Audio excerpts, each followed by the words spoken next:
Good afternoon, everyone. Welcome to our Driving Dreams webinar.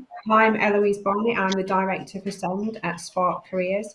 And today we are looking at the exciting world of automotive careers, showcasing some amazing individuals who've overcome barriers to achieve success in their chosen field, as well as those who have supported them along the way. We are thrilled to have the Institute of the Motor Industry partnering with us today. We have Bea and Justin from IMI, and they're here to share their insights about how their work towards creating a more inclusive and diverse sector is underway. Bea, you are the Belonging Engagement Manager at IMI. Could you tell us a bit about your efforts and your work so far in fostering inclusivity and diversity? Yeah, of course.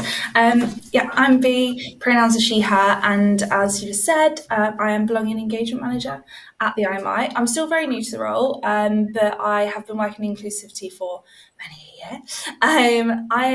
We're currently working on language, which is a really important thing when it comes to inclusivity, making sure that you have the right language and that everyone feels welcome when you're talking about other people and lots of different things is really important. So we're working on that.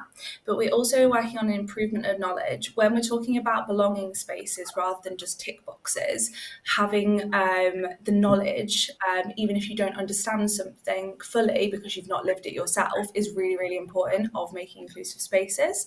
And we're just getting to know lots of people. We've had the diversity task force, so we listen to lots of raw voices all across the motor sector so we can make sure that all our diversity, belonging and inclusion is like top. So yeah, that's kind of some bits and bobs that we're doing. I'm also really excited to be here because I'm also neurodivergent myself. So yeah. Brilliant, thanks for that. And we also have Justin on our panel today. And Justin, you are the Careers and Engagement Officer. Could you give us a glimpse of the career options available in the automotive sector, please? Absolutely. Good afternoon, everyone. Yes, so the IMI is the professional body for people working in automotive. So what that means is we support people, the people already working in automotive, and also those who are interested in joining us in the sector by developing qualifications, training, and resources to support. And so we support. The sector is really wide and really broad in terms of the opportunities available.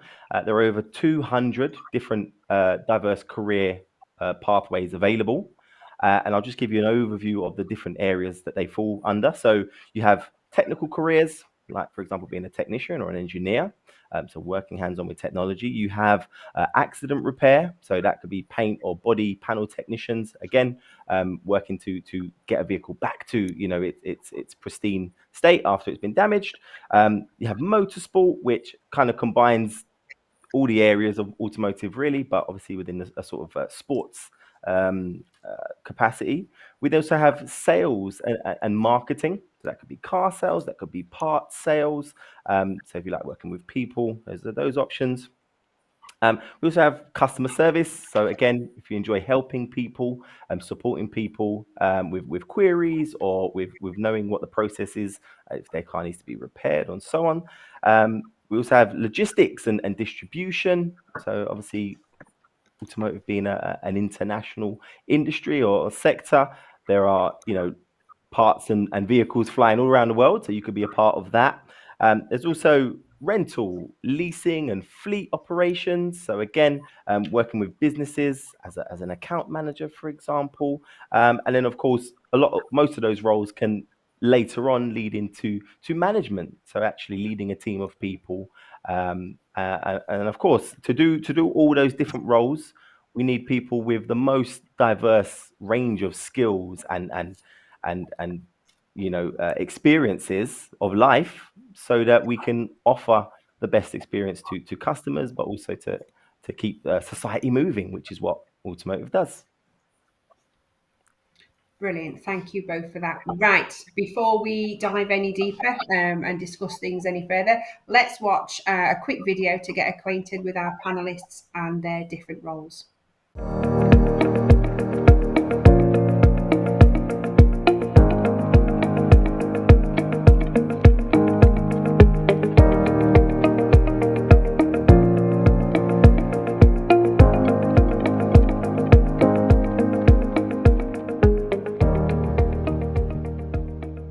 So I'm Sally Ann Hodder, so head of the Diversity Task Force and head of Equity, Diversity and Inclusion at the Institute of the Motor Industry. We're doing a lot of work with employers on helping people from all different backgrounds get into jobs and work in the automotive sector, because we understand the importance of having people with different backgrounds in different roles in the automotive sector. Another part of what we do at the IMI is working with centres and training providers, working with apprentices to make sure that they feel included and welcomed into either employment or during their training with the centres themselves.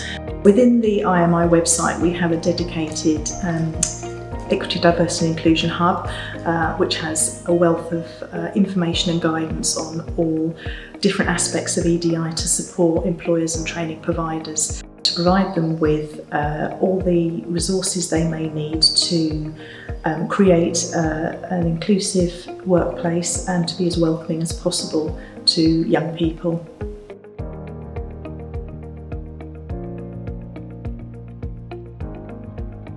Hi, I'm Dawn from Remit Training. My role is Apprentice Liaison Coordinator, and basically that's looking after the pastoral care and the welfare of our apprentices that are on the programme. I predominantly work in the absolute automotive sector, and that covers heavy vehicle technician, light vehicle technician, paint and body and auto care. Hiya, my name's James. I work here at Sparshet Truck and Van. I deliver the heavy goods standard apprentices to all our apprentices through the group.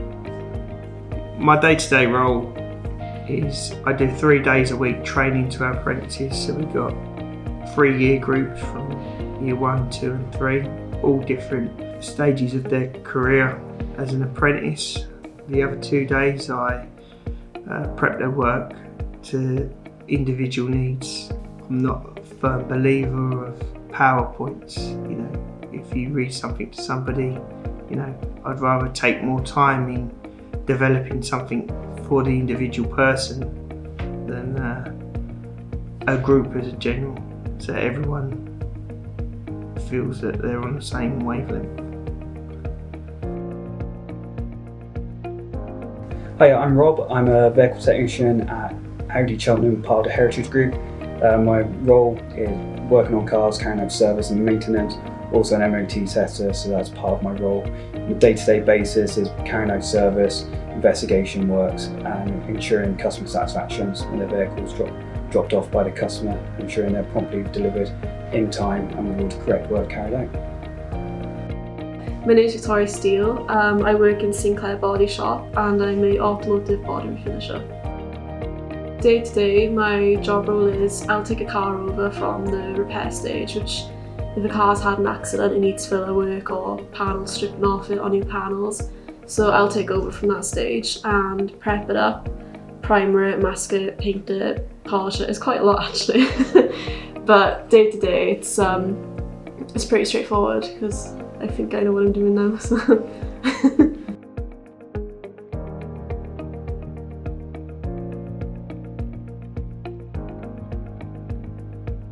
Fixing things is something I've always enjoyed doing. So working at Scania is kind of a dream basically, and I love my job.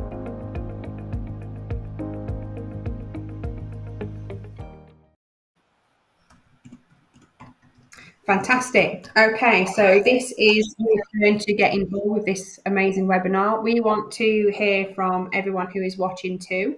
If you can click on the Q&A button in Teams, you can send in your questions. If you want to put your name and school in front of that as well, so we can give you a shout out. We will try and get through as many questions as we can in the time that we've got. Okay, so we are going to go over now to our fabulous panel.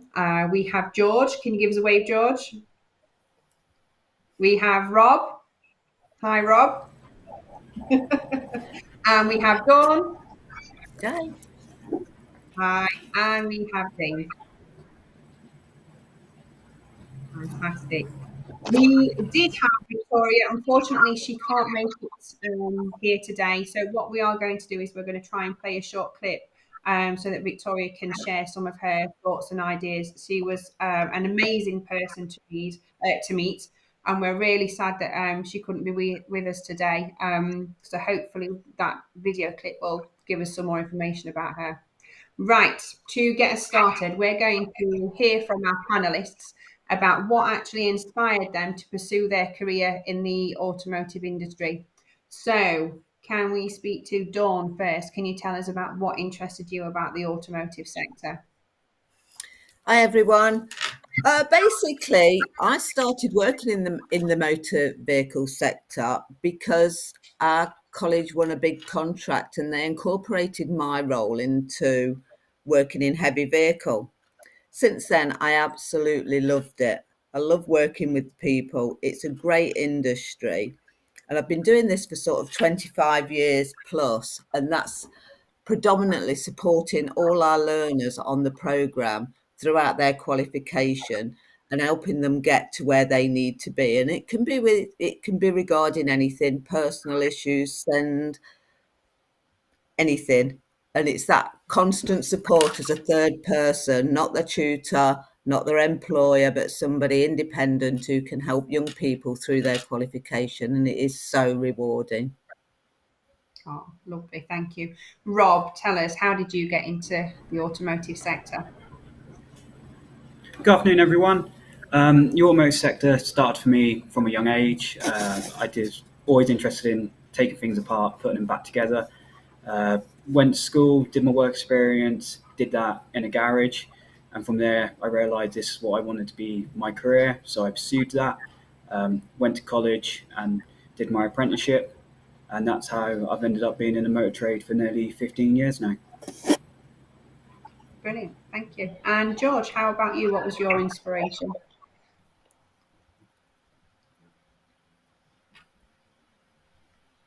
Oh, can we hear George? No, hang on a minute, George. I'm not sure. Can anyone else hear George? No.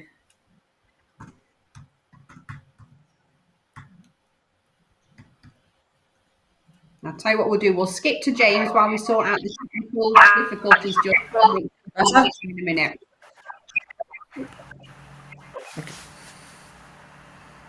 James, can you share your inspiration with us? Oh, you might need to. Well, I started doing motorsport when I was 10. My dad's a mechanic.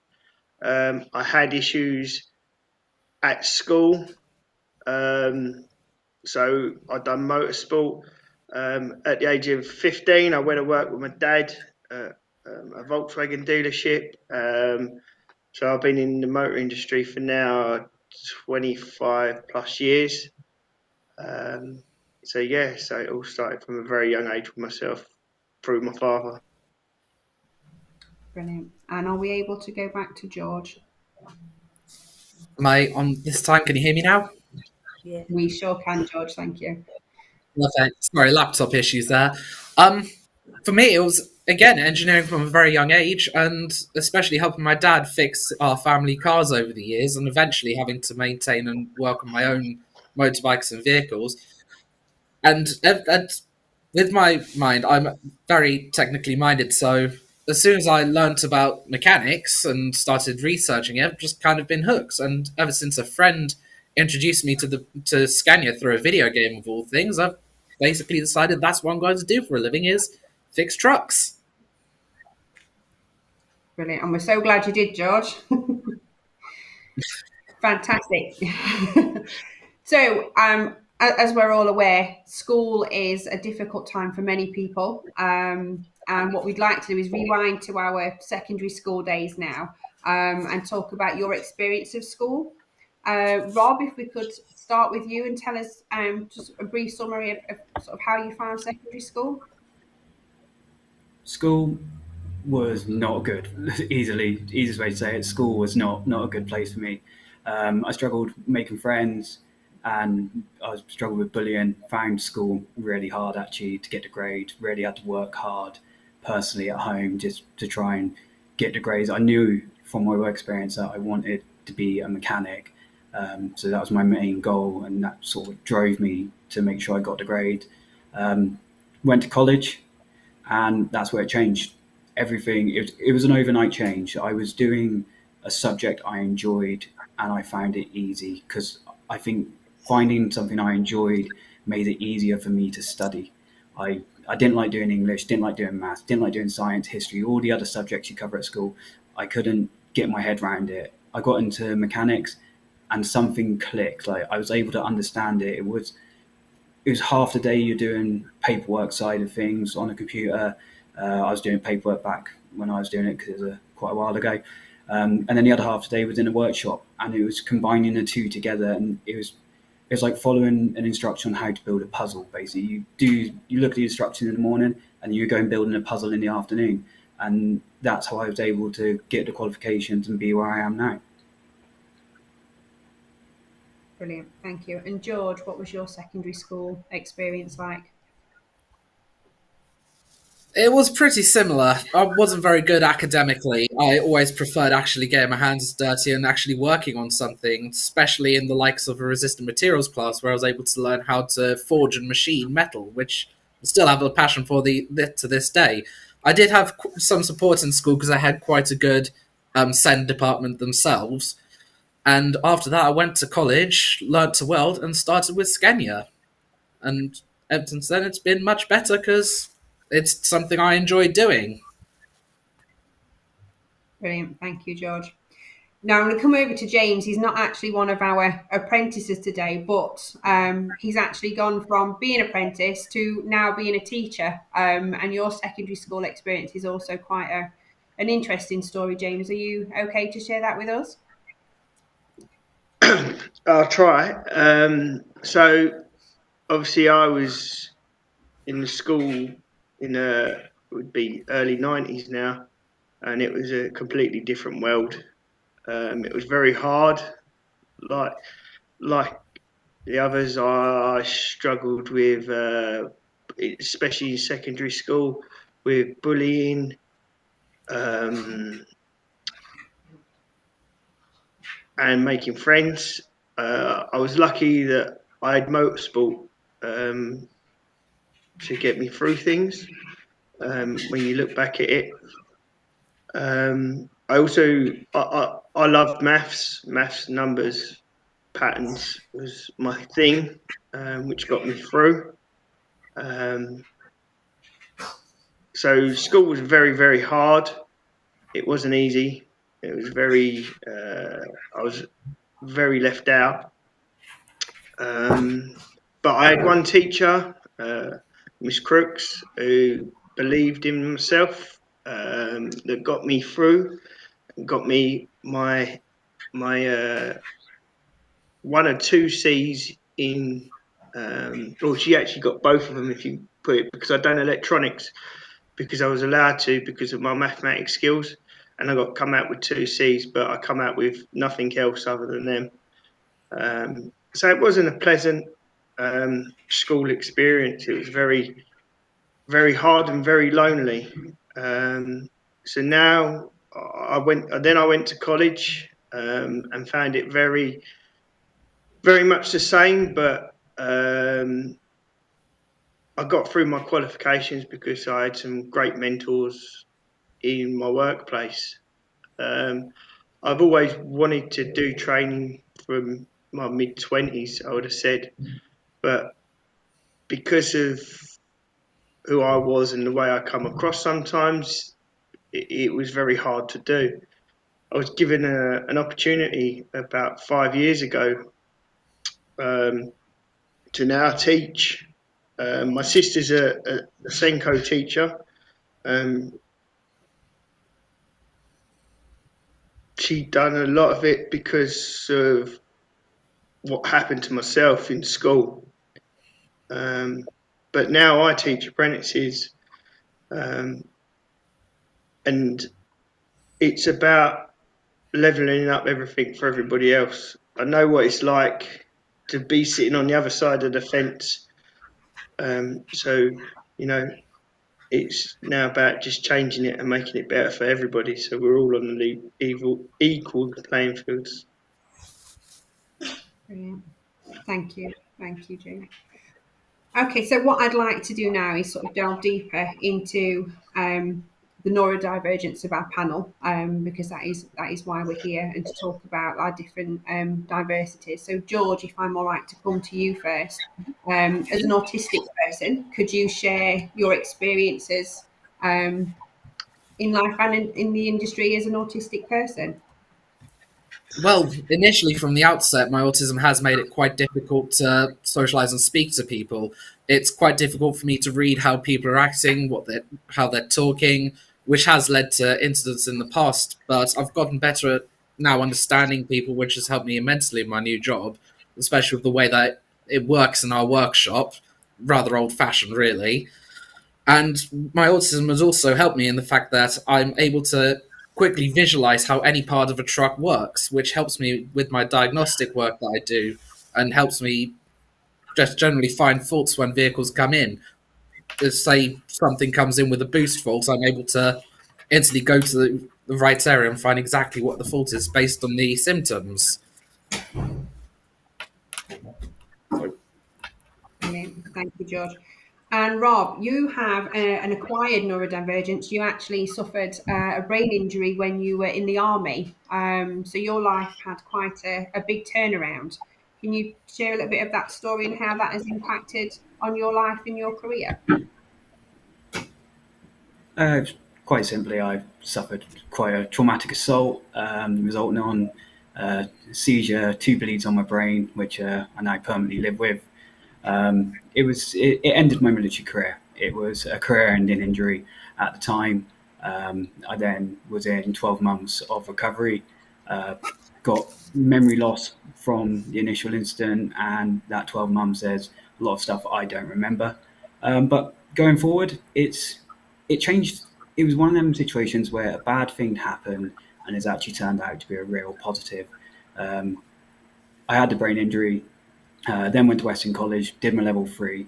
My tutor there put me forward to do the world skills with the IMI. I did that, met Justin and the IMI team, and I placed in the top 6 for light vehicles on that. So I'm one of the top 6 in the UK for the world skills last year. That resulted in myself getting headhunted by Mercedes and now headhunted by Audi.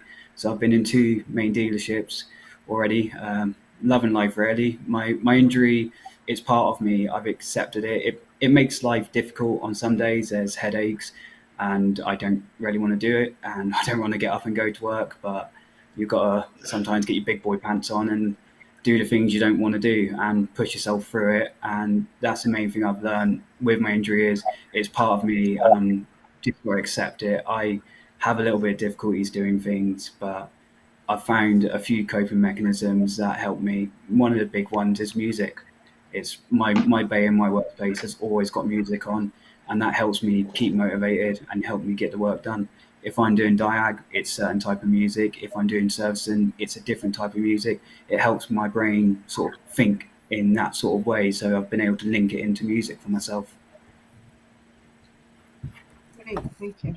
And James, you are dyslexic, and as you said, you found learning quite difficult, but you've now gone on to teach. So could you give us a bit of an insight into how dyslexia has impacted you in both your education and then how you educate others now?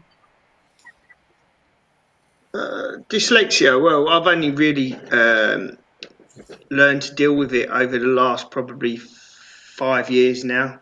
I had, again, a fantastic mentor that sucked me down. I always hid from it. That was probably one of the causes of my big problems at school, not being able to read. My reading ability now is probably still very low. My daughter that's 9 still can read better than what I can. I don't let it stop me now. I'm proud of it. It's now lets me be able to help others. I see things. I use it. You could use it as an extra power because you think outside the box. You've got to think outside the box. With technology nowadays, there's so much that can help you. with softwares and bits and pieces. But yeah, it did bother me. But once you can admit it to yourself about it, you can move on and just educate other people about it. Because someone that doesn't know about it don't know how to help. So yeah. Brilliant, thank you. So thinking about sort of like James has just said, helping people and supporting others, what sort of advice would you have for someone who is neurodiverse and considering a career or training in the automotive industry? And Dawn, I'm going to come to you first because I feel like you've not had a chance to talk for a while, if that's Okay. okay. So, what advice would I give? You know, it doesn't matter what barriers that you have, there's always someone who can help, who can relate to those barriers. So, I think the main thing is to talk about it. There's people out there to help, certainly. And going into the motor industry, yes, it's a tough industry, but I think you'll find that a lot of the motor industry are so supportive. So it's being open and honest about barriers that you have, because 99.9% of the industry out there are willing to support young people to come into that industry and achieve their qualification and meet their end goal. Brilliant, thank you. Now, Rob, I've told you before, I'm sure in one day you're going to be an inspirational speaker. You were fantastic when we came out to meet you. What advice would you give to someone looking at the automotive industry? Don't let anything stop you. There is literally nothing that in this industry that will stop you. I don't see to look at my problems as barriers or obstacles. I like to look at them as locks. And like you've got to find the right combination for the lock. But in this industry, we can cut the lock up, we can smash the lock up, we can rip the lock in half if we need to. There is literally this industry has got so many different ways of approaching a problem and getting round it and managing the issues. Like my issue doesn't like my problem with my brain doesn't stop me doing anything in the workshop that all the other guys or girls can do. There is actually nothing I can't do or achieve which anyone else can achieve. And I think that's the main thing to take away is like you've got to love yourself. And I love myself. Like I'm a bit different. I'm a little bit weird. I'm a little bit quirky, but that's me. And I approach that with a positive attitude. I go to work most days because I actually enjoy my job. I like working on cars, and I think that was a big thing. Like even if it's not the automotive industry per se you go into a job you enjoy. It's so much easier to get up and go to work to a job you enjoy than something you're not enjoying.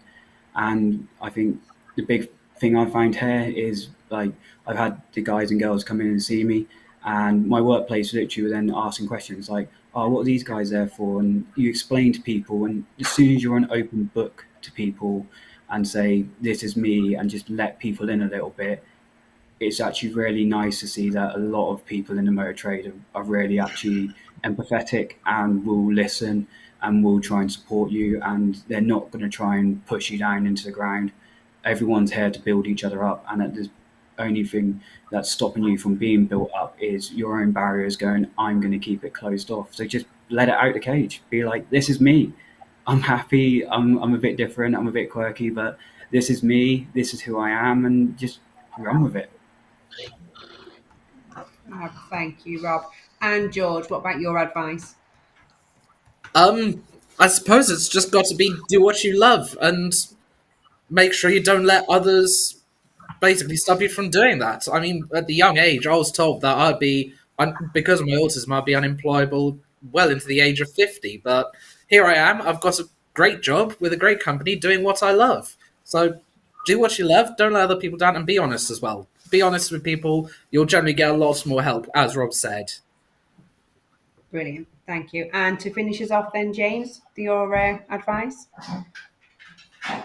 Like George, be honest with yourself and others. Don't be frightened to ask for help. The career that you choose, make sure you want to be the best you possibly can in that job.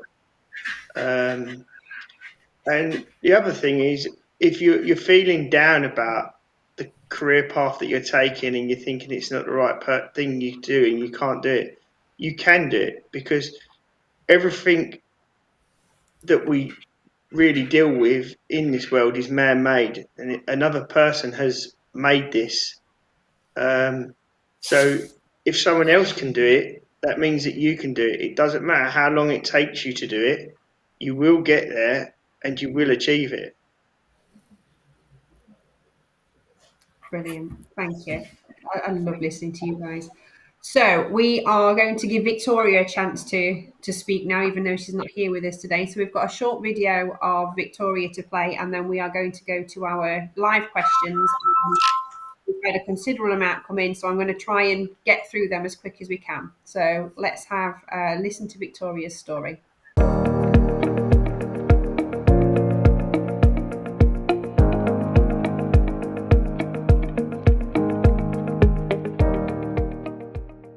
My name is Victoria Steele. I work in Sinclair Body Shop and I'm an automotive body refinisher.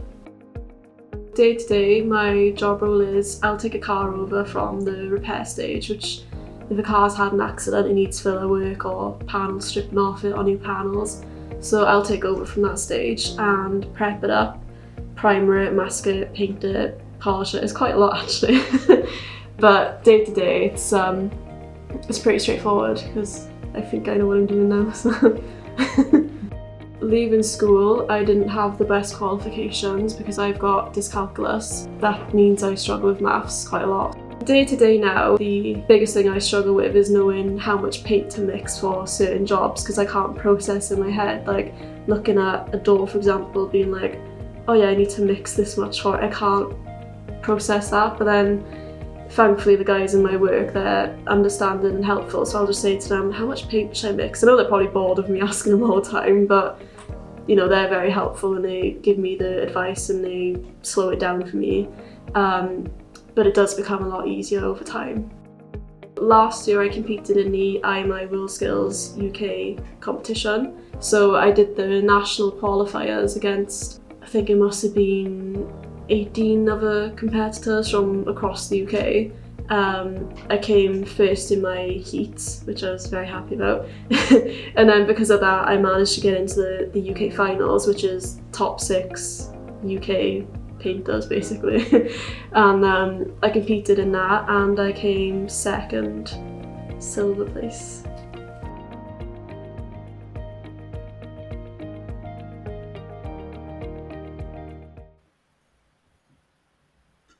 Brilliant. It was lovely to meet Victoria as well. So we have live questions for our panel. I will read these questions out and then please join in panel and share your ideas and answers with us. So our first question is from Vicky Lawrence at the Aldershot School. And she's saying a lot of their learners will struggle to pass their maths GCSE. And she would like to know, do you feel that that would be a barrier to aspects of the motoring industry? Who would like to address that question? I will. Actually, it's not. Actually, it's not a barrier. I think most training providers will do a skill scan, and just because you don't pass your GCSE, that doesn't mean that you can't do your maths and English alongside qualification. So I think most providers nowadays have what we call functional skills tutors who will work with young people who haven't achieved the maths and the English at school. So don't worry too much about that. Brilliant, thank you. And I think, James, if I can just pose the next question to you, because you would also have some information about this. So this is from Sarah Lowe. It's Isbrook School. I do hope I've said that right, Sarah. She supports young people who do the functional maths and functional English at the entry levels. They won't achieve their GCSEs, and she'd like to know about what opportunities could be available to these guys and around the inclusive apprenticeships for students who would possibly achieve entry 3. Oh, sorry. I could speak for only ourselves. So we would give all the training that would be necessary to get the student through. So there isn't really any ties to hold back any individual. It's just about the individual here at Sparshats. It's about that individual person. So we will support them no matter what. There's not a barrier there for them in our college. You adapt the teaching material quite a lot, don't you, James, for the entry level Yeah. learners? So we do. Where obviously I have my challenges, I understand that there's an issue for everyone. So, like I say, we level up the playing fields. Our learning is tailor made to each individual student. So, like I say, we've just issued laptops, etc., to our students. So then it evens everything up. Whatever equipment they need is built into the program for them. Like we do a lot of discussions rather than paperwork, but we will still be covering the same amount of work, but just in very different ways to the conventional way. Brilliant. Thank you. Justin, I think this would be a good question for you. We have a question from Jack at the Tower School, and they have a student who is autistic and would love to work with VW and become a mechanic. Could you give them any advice on how to start their career? Yes, absolutely. It's funny actually. I started my career in an apprenticeship with VW, so you may well follow a similar path. Top tips really is be willing to put yourself out there. Looking for example, work experience opportunities, and just the most important thing is showing a willingness to learn and enthusiasm. Like the others already said, in terms, don't let things like qualifications seem like a barrier that you can't get through, because there will be opportunities to get training as part of, for example, an entry level apprenticeship, or even a standalone college course. So there are various routes. You can, if you've able to get some work experience, I'd say best way to do that is, I would say, go down to a local dealership and introduce yourself. They will appreciate that just as much, and probably more than just receiving just an email or something like that. And it can be quite daunting, but it's more likely to lead to a positive outcome. And then secondly, there are whatever route works best for you. So whether that is an apprenticeship where you're working, being more hands-on from the get-go, whether that's going to college first so that you can build up your confidence with the kind of systems and technology that you will be working on as part of an apprenticeship or as part of a job, and then looking for an opportunity after that. Automotive is great in that we can cater to different people's learning styles and abilities. So yeah, I would say just do what works best for you. And of course, in terms of us at the IMI, we're always here to support with resources or links to different training programs who might be able to support. So at the end, you'll get our contact details, and we'd always be happy to help with looking for that opportunity. Brilliant. And can I just stay with you there, Justin, just to ask this from Hayden Thompson at the South Staffordshire College. They have a number of entry level students, and they were sort of considering and asking if there are any supported internships programs throughout the automotive sector. So supported internships, there will be some. I don't have a list with me now, but like I said, I think there is if you show the enthusiasm and the willingness to learn, I think even on a standard entry level program, you would be given an opportunity. So I don't think there's too much of a need to go on a specific program. However, if you reach out to us through the IMI Careers website, we can certainly do some research for you and see if there are any opportunities, specifically opportunities like that in your area. We'd be more than happy to help. Brilliant, thank you. Okay, I'm going to ask this question, and I know we're going to get very different answers, and I know Dawn's going to have an opinion as well, but it may not be a car. So Heathermount School would like to know, what is the best car to work on? Now, I've seen the trucks where Dawn works, so I want to vote for the trucks, but we'll ask you, which is the best car to work on? Rob, what's your opinion? Anything that isn't French. Quite simple. As, if it's a French car, your hands at the end of it, they're literally in pieces. As I've got small hands and I can't even get my hands in there. There's so tighter gaps, but it's whatever you're confident on, really. I think I've worked on Mercedes, I've worked on Audis, I've worked on other brands. I used to work at Ford. I've worked on a wide range of military vehicles, and it's whatever you're confident working on and you feel like you know your way around it. I think that's what I'd say is the best car to work on.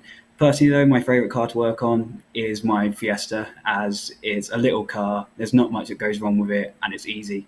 So I like working on my Ford Fiesta. Brilliant. What about you, George?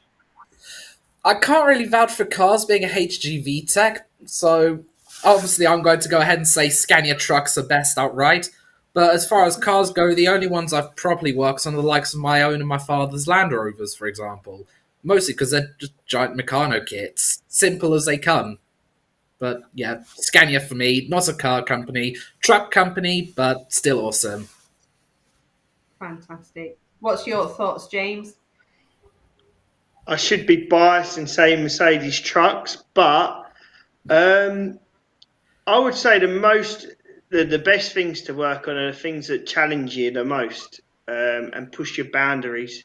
You know, like I say, I've been in the industry for 25 years. I've worked for Volkswagen, I've worked for MAN, I've worked for Hino, Sedan, Arvico, a lot of manufacturers over the years, and worked on many bits of kit. But the most probably pleasurable ones and challenging ones would be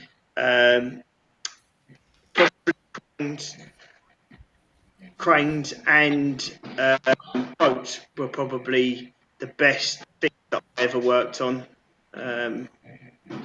Did have Mercedes engines in, so I'll be biased there. But the cranes were the challenging ones. They were different.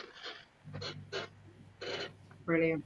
And Dawn, when you're supporting all your apprentices, we had a really good chat about all the different vehicles. What would you say is a good one to work with?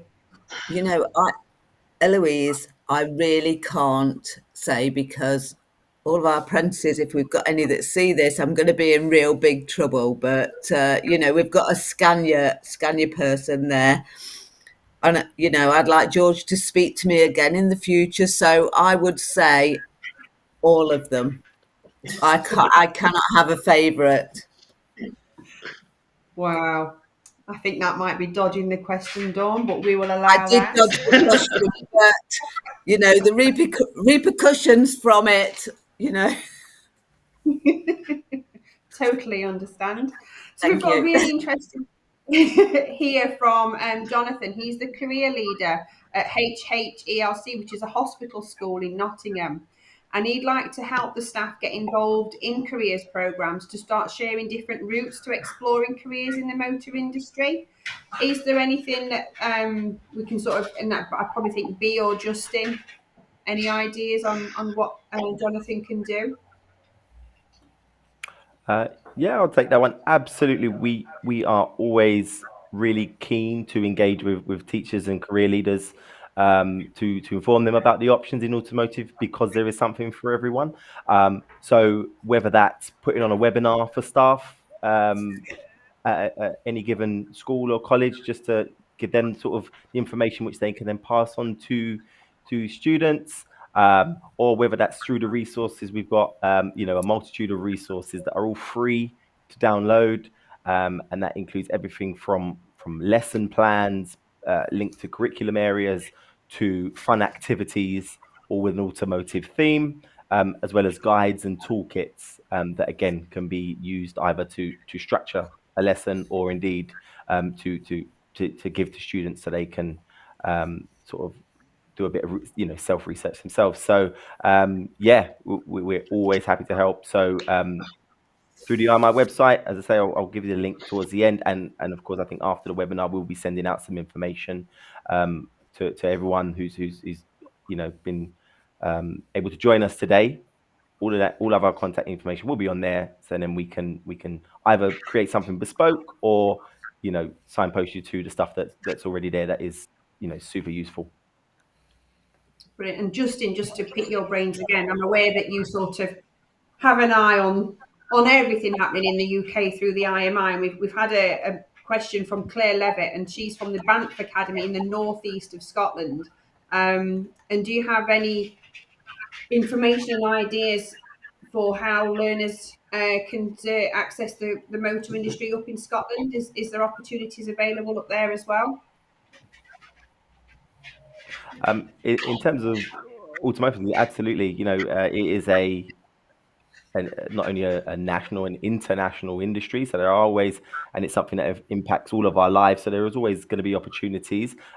Just thinking back to last year's skills competition, one of our finalists in the body repair competition was from the Isle of Skye, I want to say. So right at the top end, had to get a boat and a ferry across it in order just to make it down to the competition. So that just shows you the reach that the sector has.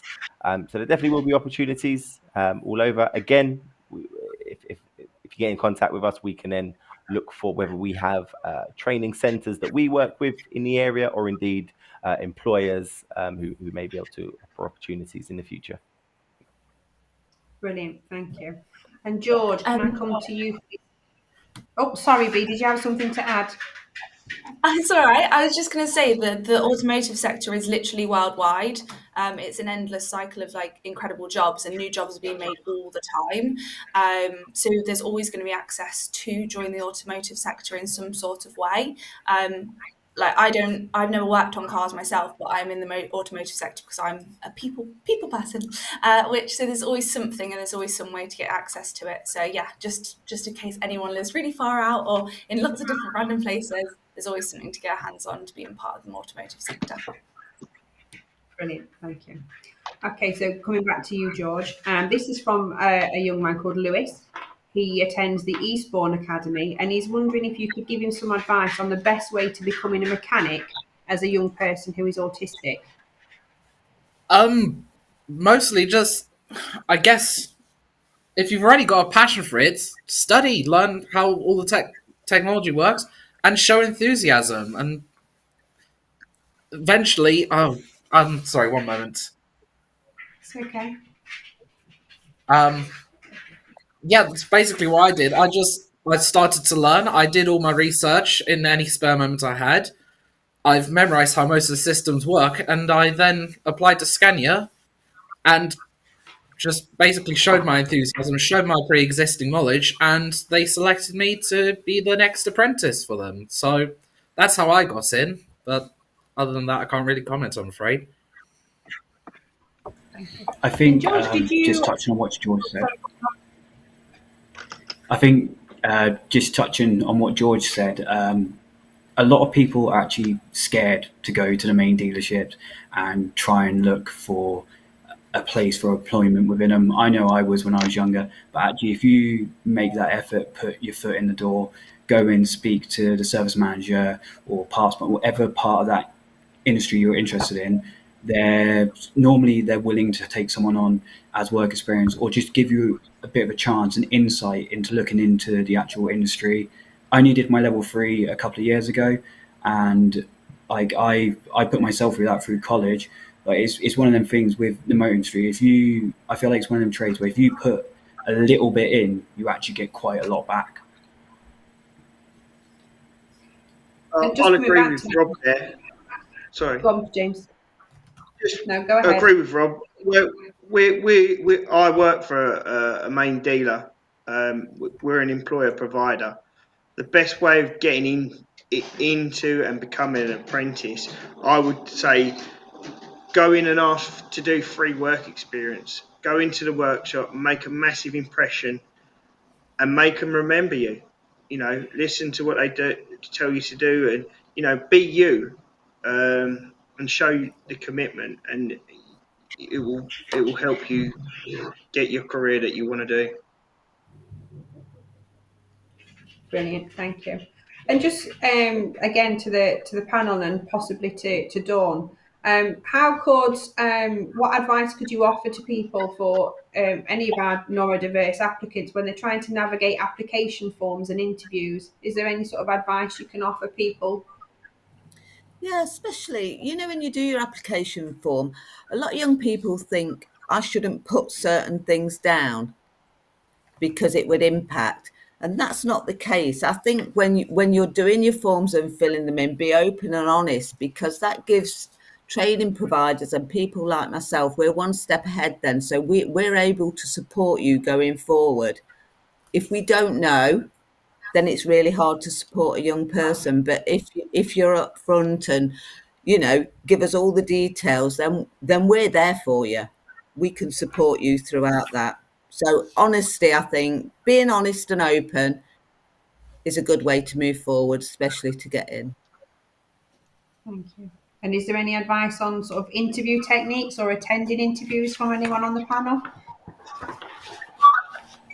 I think try and make a good impression. Like my number one rule for an interview, no matter where I'm going, I always wear a suit, a shirt, and a tie.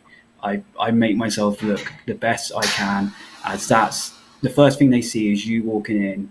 And if they see someone in a suit, a shirt, and tie, they know you can present yourself smartly, just by being on time. Don't be there at 1 o'clock, say if the interview's at 1. Be there 5-10 minutes beforehand. And then, like, a good handshake, I always find. Like, I always try and start an interview with a good handshake, a nice hello and a smile, and like just selling yourself. Just try and I know it's hard, but try to relax as much as you can. It is awkward in interviews to relax, but just try and think, they've asked me to be here because they obviously have seen something in me, and then just try and get that across to them, what you want them to see out of you. Thanks for that, Rob. Just Yeah, and just to add to that, I would say when you go in there, employers, particularly at entry level, they're not expecting you to know exactly what the job is and exactly what you need to do on a given task, whatever like that. What they're looking for is that enthusiasm, and also just remember that you have skills. You could have a list of different soft skills, whether it's communication, whether it's teamwork, those day-to-day skills. We all have all of them. You may be better at some than others, but you have them. And what's really important is to, first of all, think about, right, what are my top skills? And then employers or people, will always really appreciate if you think of an example where you've used that skill.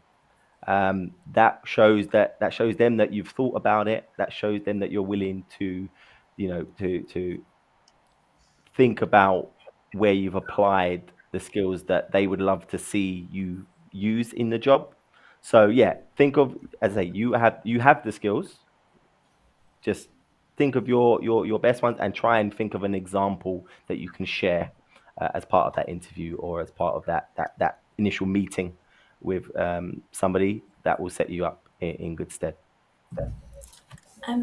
I'd just like to add as well, there's like lots of different things that you can do for interviews. Firstly, you can actually ask for the questions prior to the interview. So if you're someone who gets anxious and your brain is a bit blank, mine does it all the time, then you can pre-ask for those questions prior and they can be sent to you.